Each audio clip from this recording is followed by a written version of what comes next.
हमारा आप सुन लीजिए, जो करना हो आपको अधिकार है। भाषा के पक्ष में भाषा में मैं जो हमारी भाषा बुंदेलखंडी भोजपुरी, इसका हम विरोध नहीं करते, लेकिन अंग्रेजी का इस विधानसभा में प्रयोग करना ये न्यायोचित नहीं है। बड़े मुश्किल से अंग्रेजी यहाँ से हटाई गई थी और हमारी भाषा हिंदी घोषित की गई थी विधानसभा का।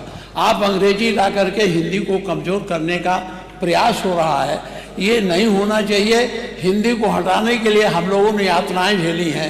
दिल्ली तिहाड़ जेल में बंद रहे हैं, लखनऊ जेल में बंद रहे हैं, गोरखपुर के जेल में बंद रहे इस आंदोलन, इसलिए कि ये हिंदी अंग्रेजी यहाँ माध्यम न बने।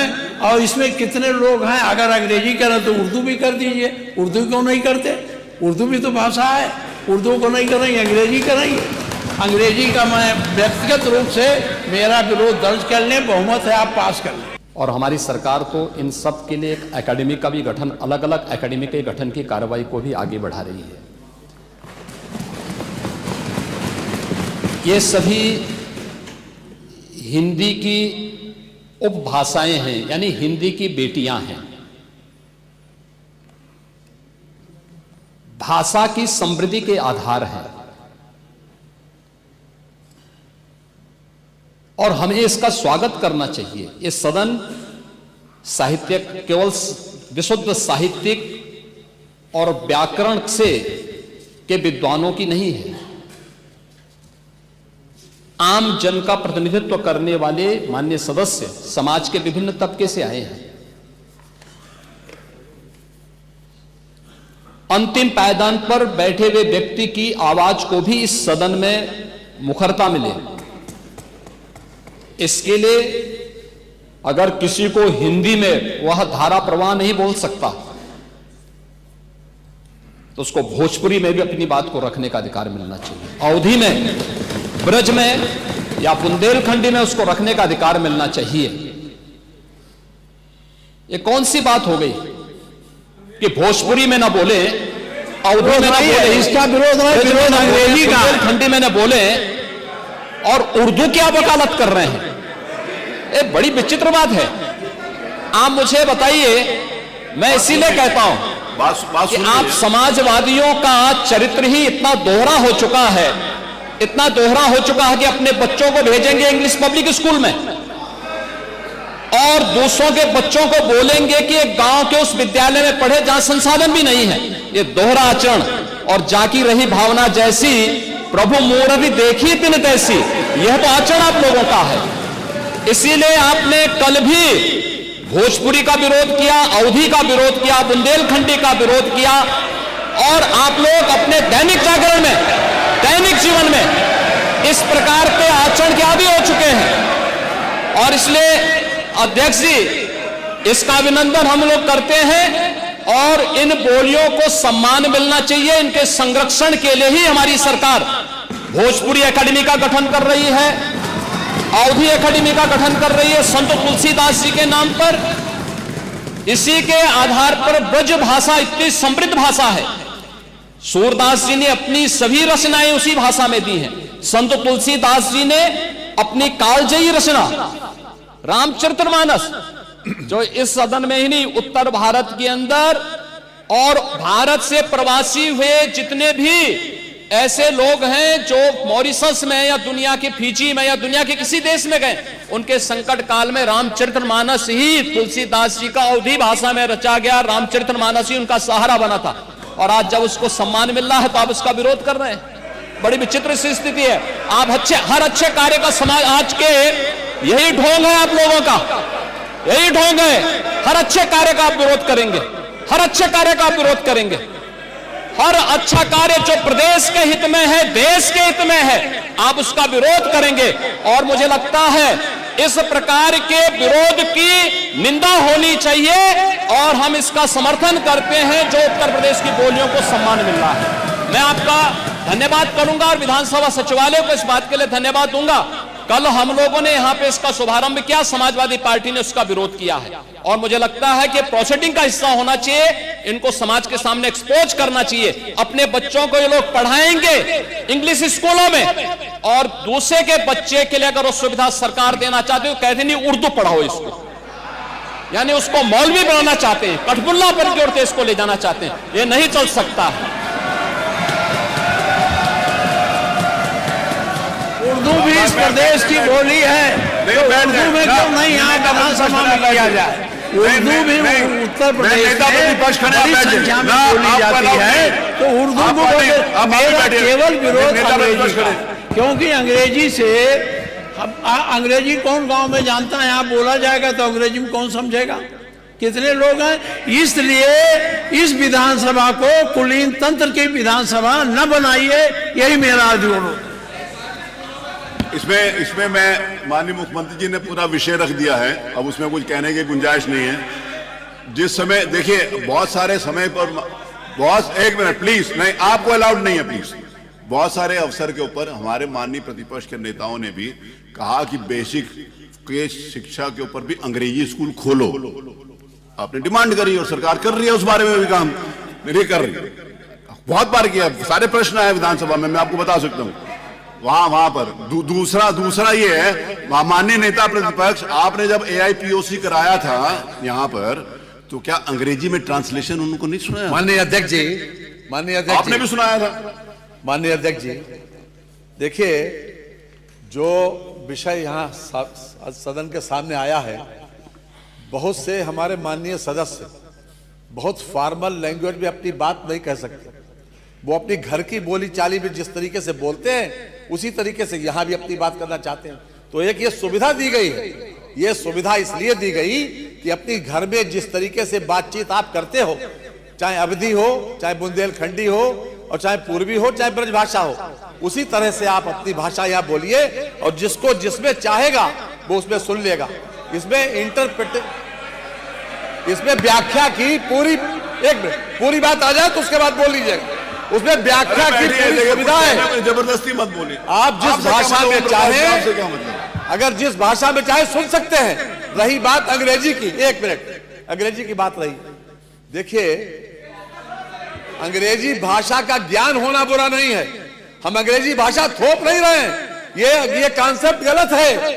अंग्रेजी भाषा को थोपा नहीं जा रहा। यहाँ के लोग अगर अपनी बात को हिंदी में बोले और कोई सदर्न इंडिया का कोई व्यक्ति यहाँ की कार्रवाई सुनना चाहेगा तो उसको वो अंग्रेजी में सुनाई पड़ेगी बात। ये हमारी संस्कृति का विस्तार है, हमारी विधानसभा का विस्तार है, और विधानसभा का सम्मान बढ़ता है, इसमें कम नहीं होता। आज तक सुप्रीम कोर्ट की भाषा आज अंग्रेजी, हम वकालत नहीं करते, हम उसके पक्षधर हैं कि अगर हिंदी में हो जाए, लेकिन अंग्रेजी का ज्ञान हमारे लिए आवश्यक है। दुनिया में जितनी भाषाओं का ज्ञान हमारे लोगों को होता है, वो उन लोगों का सम्मान ज्यादा होता है। अगर हम किसी विदेशी भाषा का ज्ञान रखते हैं, इसमें गलत कुछ भी नहीं है। और आज के जो चलन है, यहाँ पर जितने लोग बैठे हैं, जरा देख रहे हैं अपने अपने बच्चों को कि किस किस स्कूल में जाते हैं पढ़ने, किस किस स्कूल पढ़ने जाते हैं। क्या अंग्रेजी भाषा के ज्ञान आवश्यक नहीं है? अंग्रेजी भाषा को हम थोप नहीं रहे हैं, हम तो एक सुविधा दे रहे हैं कि अगर सुविधा दे रहे हैं ये कि अगर कोई व्यक्ति यहाँ पर कोई माननीय एक सदस्य आए, वो बेहतर तरीके से अपनी बात अंग्रेजी में कह सकता है, जिसका मीडियम इंग्लिश रहा है, तो वो अपनी बात कहे, हम हिंदी में सुनेंगे उसे। तो क्या हर्ज क्या उसमें? इसमें हर्ज नहीं होना चाहिए। थोपना अलग बात है। हम अगर अंग्रेजी कंपलसरी करें तो आप आपत्ति करना, हम अंग्रेजी कंपलसरी नहीं कर रहे हैं, हम तो केवल एक सुविधा बढ़ा रहे हैं। और इस विधानसभा का देश और दुनिया में अगर लोग बैठे हुए इंग्लैंड में, अमेरिका में, अगर वो चाहेंगे, उनको हिंदी नहीं आती, वो चाहेंगे तो यहाँ की भाषा में, अपनी भाषा उसमें अंग्रेजी में सुन सकते हैं।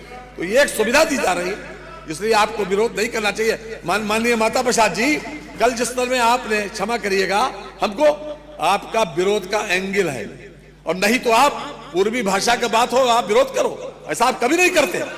एंगल विरोध का है, क्योंकि आपकी दृष्टि विरोधी है, एक दृष्टि विरोधी बन गई कि हमें विरोध करना है। कल आपने किया था, आज नहीं करे, कल किया था, मैं केवल और केवल जो अंग्रेजी आप इस विधानसभा पर थोपने जा रहे हैं उसका विरोध कर रहा हूं। कोई थोपने नहीं जा रहे हैं, थोपने नहीं जा रहे हैं, एक सुविधा बढ़ाई जा रही है। आज भी सुप्रीम कोर्ट में आज भी बहस इंग्लिश में ही होती है, आज भी होती है, हम उसको थोप नहीं रहे हैं। संस्कृति बढ़ाएंगे। मत संख्या 2, माननीय महामहिम श्री राज्यपाल जी के संवेद नहीं, अब कल मेरा निवेदन सुन लीजिए। कल इसके ऊपर जिस समय बिल वो आएगा विधानसभा में उसको पास कराने के लिए नहीं, तब उसके ऊपर बोलिएगा। महामहिम श्री राज्यपाल जी के भाषण का दिया पढ़कर सुनाने का मैं उसको पढ़ रहा हूँ। माननीय सदस्यगण, उत्तर प्रदेश विधानमंडल के वर्ष 2025 के प्रथम सत्र के हेतु आहूत दोनों सदनों के, चलिए पढ़ा हुआ मान लेते हैं। आज प्रतियां बांट दी गई होंगी, प्रतियां सब लोग मिल गई होंगी, पटल पर हैं, कहाँ है? अब मैं आ रही, बट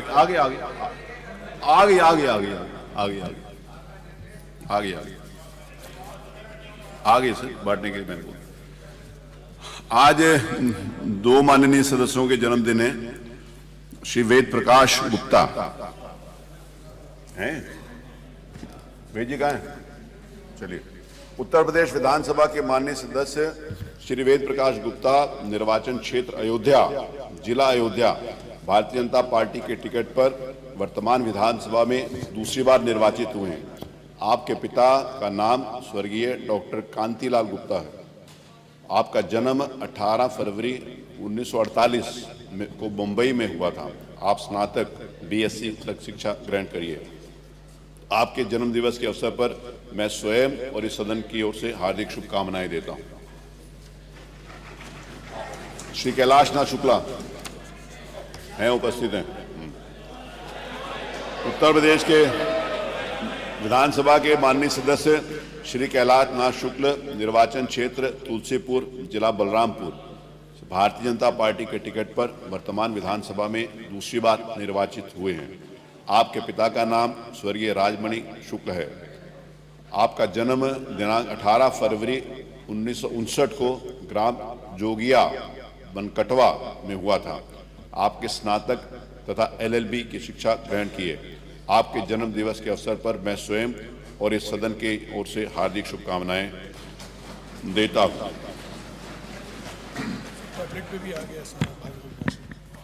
ये टैबलेट पर सारा अभिभाषण आ गया है। आपने कहा ना नहीं मिला, तो नहीं पहले अभी बाद में आपको हार्ड कॉपी मिले, टैबलेट पे पहले आ चुका। मत संख्या 3, माननीय मुख्यमंत्री जी। माननीय अध्यक्ष जी, मैं आपकी अनुज्ञा से उत्तर प्रदेश नगर योजना और विकास विदिन ब्रैकेट संशोधन अध्यादेश 2025, उत्तर प्रदेश अध्यादेश संख्या 1 सन 2025 विदिन ब्रैकेट को सदन के पटल पर रखता हूं। मत संख्या 4, माननीय उप मुख्यमंत्री जी। माननीय अध्यक्ष जी, आपकी अनुज्ञा से मैं संजय गांधी आयुर्विज्ञान संस्थान संशोधन अध्यादेश 2025 उत्तर प्रदेश अध्यादेश संख्या 02 सन 2025 को सदन के पटल पर रखता हूं। मत संख्या 5, माननीय मुख्यमंत्री जी। माननीय अध्यक्ष जी, मैं आपकी अनुज्ञा से उत्तर प्रदेश राज्य खाद्य आयोग के वर्ष 2017-18, वर्ष 2018-19, वर्ष 2019-20, वर्ष 2020-21, वर्ष 2021-22, वर्ष 2022-23 एवं वर्ष 2023-24 के क्रियाकलापों की वार्षिक रिपोर्टों को राष्ट्रीय खाद्य सुरक्षा अधिनियम 2013 के अध्याय 7 शिकायत निवारण तंत्र की धारा 16 की अवधारा 6 विदिन ब्रैकेट 4 के अधीन विलंब के कारण सहित सदन के पटल पर रखता हूं। मत संख्या 6, माननीय खादी ग्राम उद्योग मंत्री। खादी एवं ग्राम उद्योग, उत्तर प्रदेश खादी तथा ग्राम उद्योग बोर्ड का 2017-18 एवं 2018-19 का संकलित प्रमाणित आर्थिक चिट्ठा उत्तर प्रदेश खादी तथा ग्राम उद्योग बोर्ड अधिनियम 1960 की धारा 30 की उपधारा 5 के अधीन सदन के पटल पर रखता हूं। मत संख्या 7, माननीय परिवहन राज्य। मान्यवर,